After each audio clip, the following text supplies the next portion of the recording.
प्रिय धम्म मित्रों, धम्मचक्र में आप सभी का स्वागत है। हम बात करने वाले हैं बौद्ध धर्म का ऐतिहासिक विकास के बारे में। समय की आवश्यकता पर पनपने वाले बौद्ध धर्म को आरंभ से ही राज एवं जनसहयोग मिला, जिससे बौद्ध धर्म विकसित हुआ तथा अनेक राजाओं ने इसे अपनाया। इस धर्म के ऐतिहासिक विकास में निम्न शासकों का प्रमुख योगदान रहा है। पूर्व मौर्य काल। 6ठी शताब्दी ई पूर्व में मगध साम्राज्य के शासक बिंबिसार पुत्र अजातशत्रु ने केवल एक विजेता था, वरन बौद्ध धर्म का प्रबल संरक्षक भी था। बौद्ध धर्म को सर्वप्रथम अजातशत्रु ने ही संरक्षण दिया। बौद्ध ग्रंथों से ज्ञात होता है कि आरंभ में अजातशत्रु जैन धर्म का अनुयायी था, किंतु अंत में वह बौद्ध धर्म का पोषण हो गया। महापरिनिर्वाण सूत्र से ज्ञात होता है, बुद्ध के दाह संस्कार के पश्चात अजातशत्रु ने उनके अस्थि पर राजगृह में एक स्तूप का निर्माण करवाया। बुद्ध के निर्वाण के बाद बौद्धों की प्रथम बौद्ध संगीति के अधिवेशन के लिए अजातशत्रु ने वैभार की पहाड़ी की एक गुहा में एक सभा भवन बनवा दिया। द्वितीय शताब्दी ई पूर्व के भरहुत के एक लेख से प्रकट है कि बुद्ध और अजातशत्रु की भेंट हुई थी। इस संबंध में उस लेख में अजातशत्रु भगवतो बंदते लिखा हुआ है। अजातशत्रु और बुद्ध समसामयिक थे। तभी एक स्थान पर कहा गया है, अहमपि असिति को भगवपि असिति को। मज्जुश्री मूलकल्प के अनुसार बुद्ध के महापरिनिर्वाण के पश्चात कुछ समय तक बौद्ध धर्म का यथोचित विकास नहीं हुआ, किंतु धर्म के विस्तार में कोई विशेष अवरोध भी नहीं हुआ। इस समय विस्तारशील मगध साम्राज्य के अनेक शासकों ने इसके विकास में बहुत अधिक सहयोग दिया। इनमें उदायीन, मुंड, कालाशोक का नाम उल्लेखनीय है। मौर्य काल। अजातशत्रु के बाद बौद्ध धर्म के विकास में मौर्य शासक अशोक का विष्ठोज योगदान रहा। अशोक के काल में बौद्ध धर्म का विकास एवं प्रसार मात्र भारत भूमि में ही नहीं, बल्कि दक्षिणी पूर्वी एशिया और मध्य एशियाई अनेक देशों में हुआ। तभी बृहत्तर भारत में अशोक का काल बौद्ध धर्म का स्वर्णिम काल माना जाता है। दीपवंश में अशोक नगरोत से कहता है कि आज मैं पत्नी, पुत्र और कुटुंबियों के साथ आपकी, बुद्ध की, धम्म की और संघ की शरण में आता हूं। मैं आपसे अपने उपासकत्व की घोषणा करता हूं। बौद्ध ग्रंथों के अनुसार बौद्ध धर्म ग्रहण करने के पश्चात उसने बुद्ध के फूलों को स्तूपों से निकलवा कर उन पर अपने साम्राज्य में 84,000 स्तूप निर्मित करवाए। बौद्ध ग्रंथों के उल्लेखों से ज्ञात होता है कि बौद्ध धर्म अंगीकार करने के पश्चात अशोक ने उसके विपुल प्रचार का बीड़ा उठाया। शस्त्र विजय का परित्याग कर धर्म विजय को ही देवताओं का प्रिय प्रमुख विजय मानता है। प्रथम लघु शिलालेख से प्रकट होता है कि बौद्ध में ग्रहण करने के पश्चात अशोक बौद्ध संघ के संपर्क में आया। संघ के साथ वह 1 वर्ष से कुछ अधिक तक रहा कि इस अवधि के उपरांत उसने इतने उत्साह और लगन से प्रचार कार्य प्रारंभ किया कि स्वयं उसे भी उसका लाभ स्पष्टतः दृष्टिगत होने लगा। इस प्रारंभिक कार्य के विषय में वह नौहसे शिलालेख में कहता है कि इस अवधि में संपूर्ण जम्बूद्वीप के मनुष्य जो देवताओं से नहीं मिले थे, वे उनसे मिला दिए गए। यह परिश्रम का फल है। सेनार्ट महोदय का कथन है कि प्रचार की सफलता का वर्णन प्रथम लघु शिलालेख और चौथे शिलालेख दोनों में बहुत कुछ एक सा है, अतः दोनों का काल लगभग एक ही होगा। चौथा शिलालेख अशोक के शासनकाल के 14वें वर्ष में खुदवाया गया था, अतः यही तिथि प्रथम लघु शिलालेख की भी हुई। इस प्रकार अशोक के अपने शासन के 14वें वर्ष तक ही धर्म प्रचार में संतोषजनक सफलता मिल चुकी थी। यह सफलता किस प्रकार की थी?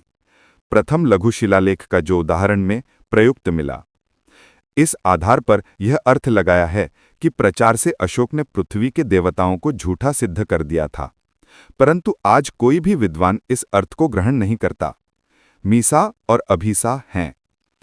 टॉमस महोदय के विचार में उपर्युक्त उद्धरण में अशोक यह व्यक्त करना चाहता है कि लगभग 1 वर्ष में उन्होंने ब्राह्मणों के देवताओं का उन बर्बर जातियों से परिचय करा दिया जो अब तक उन देवताओं से अपरिचित थे। डॉक्टर राधाकुमुद मुखर्जी के मतानुसार इस समय के भीतर जम्बूद्वीप के वे लोग जो देवताओं से भिन्न थे अथवा अलग थे अथवा दूर थे, अर्थात जिनका न कोई धर्म था न जिनका न कोई देवता था, वे देवताओं से संबंधित किए गए। वे अब धार्मिक होकर देवताओं की पूजा करने लगे। इन मतों के अतिरिक्त डॉक्टर भंडारकर का मत है कि अशोक के धर्म का अनुकरण करने से लोग पुण्यात्मा हो चले, अतः उन्हें स्वर्ग की प्राप्ति हुई और वहां उनको देवताओं का सामीप्य प्राप्त हुआ अथवा संबंध हुआ। जो भी हो, अशोक के प्रयत्नों से कुछ ही वर्षों के धर्म प्रचार का लाभ दिखाई पड़ने लगा था। धर्म प्रचार के लिए अशोक ने कुछ विशेष कार्य किए। वे कार्य बौद्ध धर्म के प्रचार, प्रसार एवं विकास के लिए अत्यंत महत्वपूर्ण थे। वे निम्नवत थे। 1. शस्त्र विजय का त्याग। 13वें शिलालेख से प्रकट होता है कि कलिंग युद्ध के हिंसात्मक परिणाम को देखकर अशोक को भारी चिंता हुई और उसके हृदय में धर्म कामना और धर्मशीलता की भावना उत्पन्न हुई। तभी से उसने निश्चय कर लिया कि भविष्य में कभी इस प्रकार की शस्त्र विजय का परित्याग करूंगा। इसके स्थान पर उसने धम्म विजय को अपनाया। चौथे शिलालेख से ज्ञात होता है कि उसके राज्य में ढेरी घोष बंद हो गया था और धम्म घोष हो रहा था। धर्म विजय की धारणा पुरातन थी। महाभारत में धर्म विजय और असुर विजय का उल्लेख है। अर्थशास्त्र में धर्म विजय, लोभ विजय की धारणा को और भी स्पष्ट किया गया है। 13वें शिलालेख में धर्म विजय के अंतर्गत अक्षति, संयम, समाचार और मार्धव जैसे गुणों को रखा गया था। अशोक का विश्वास था कि इस प्रकार का धर्म विजय विजितों में घृणा उत्पन्न नहीं करेगा। 2. धर्म यात्रा। पूर्वकालीन उद्देश्यों से विहार यात्रा अहिंसा के पुजारी अशोक के लिए अशोभनीय थी। 8वें शिलालेख में विहार यात्रा के स्थान पर धर्म यात्रा का प्रतिपादन करता है। इस अभिलेख से स्पष्ट होता है कि जिस प्रकार अशोक ने उस स्थान की यात्रा की थी जहां भगवान बुद्ध को ज्ञान प्राप्त हुआ था, उसी प्रकार वह उस स्थान पर भी गया जहां तथागत का जन्म हुआ था। बौद्ध संसार में बुद्ध का जन्मस्थान भी पावन तीर्थ माना जाता है। सुम्मनों में महात्मा बुद्ध उत्पन्न हुए थे, अतः अशोक ने उस स्थान को चिरस्मरणीय बनाने के लिए उसे एक पत्थर की चहार दीवारी शिलविगढ़ भीचा से घिरवा दिया और यहां पर एक पाषाण स्तंभ खड़ा कर दिया। नेपाल की तराई में निगलीवा सागर नामक एक स्थान दूसरा लघु पाषाण स्तंभ भी मिला है। इस पर उत्कीर्ण अभिलेख से ज्ञात होता है कि अशोक ने अपने राज्यारोहण के 14वें वर्ष में उस स्थान के स्तूप का परिवर्धन कराया और 20वें वर्ष वह स्वयं उस पवित्र तीर्थ में जाकर वहां पूजा की। इन दोनों अभिलेखों से ज्ञात होता है कि अपने राज्याभिषेक के 20वें वर्ष अशोक ने नेपाल तराई के 2 बौद्ध तीर्थस्थलों की धर्मयात्रा या धम्म यात्रा की थी। अशोक बोधगया में बोधि वृक्ष के पास गए। इस प्रकार दिव्यावदान और अशोक के अभिलेखों में दोनों में ही संबोधि यात्रा का उल्लेख है। दिव्यावदान के अनुसार अशोक ने बोधगया में 1 लाख सुवर्ण मुद्राओं का दान दिया और एक चैत्य बनवाया। बोधि वृक्ष के दर्शनोपरांत अशोक सारनाथ आया, जहां तथागत ने धर्मचक्र प्रवर्तित किया था।